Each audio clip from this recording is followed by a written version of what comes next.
Let's learn to play the song Step on Your Shadow by Xiao Zhan. The original bass chord of the song is actually in A major.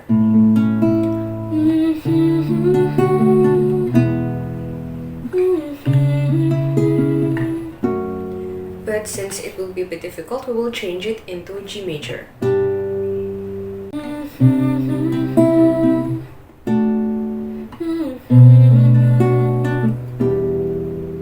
And if you want to sing on the same pitch as Xiao Zhan, you can put a capo on the second fret of your guitar.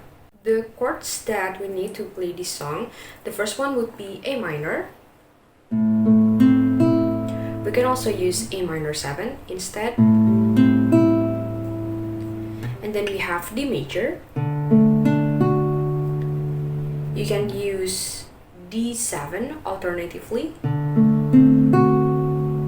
Then there would also be parts where we will play the D major chord, but the bass would be C, so the bass would be on the 5th string.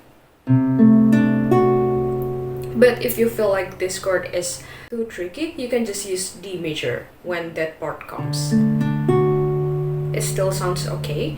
And then we have G major, that looks like this, or like this.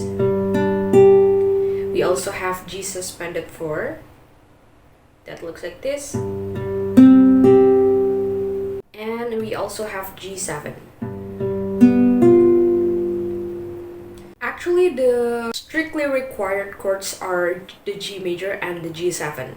For the G suspended 4, you don't really have to play that part. And when that chord comes, you can just play G major like usual. And then we have E minor, that looks like this. Or you can play E minor 7 instead. Then we have C major, that looks like this.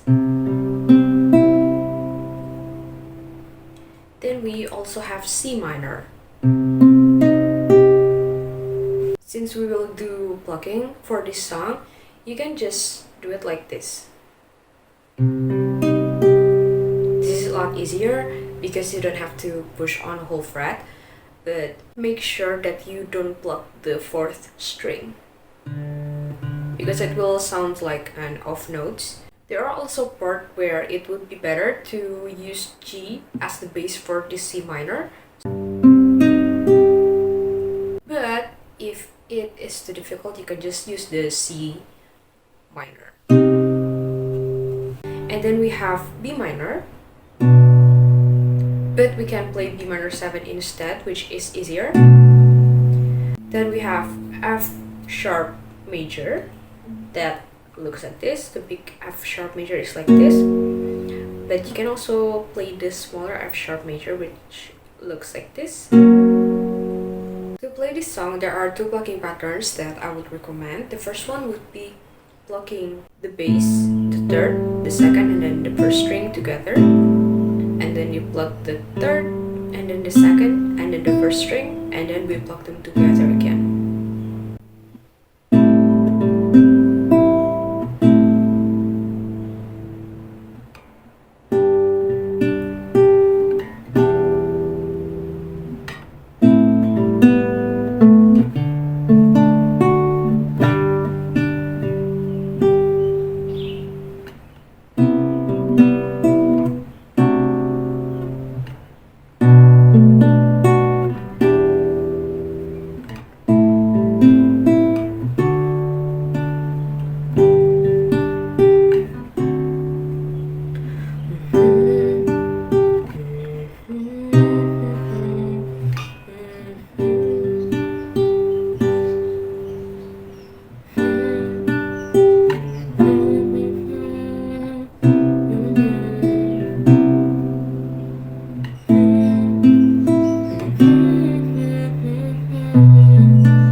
The second plucking pattern would be plucking the bass, the 3rd, the 2nd, and then the 1st string together. And then we pluck the 3rds, and then the 2nd, and then the 1st string, and then the 3rd, and then the 2nd again, and then the 1st string again, and then together. for the next chord. So it goes like this.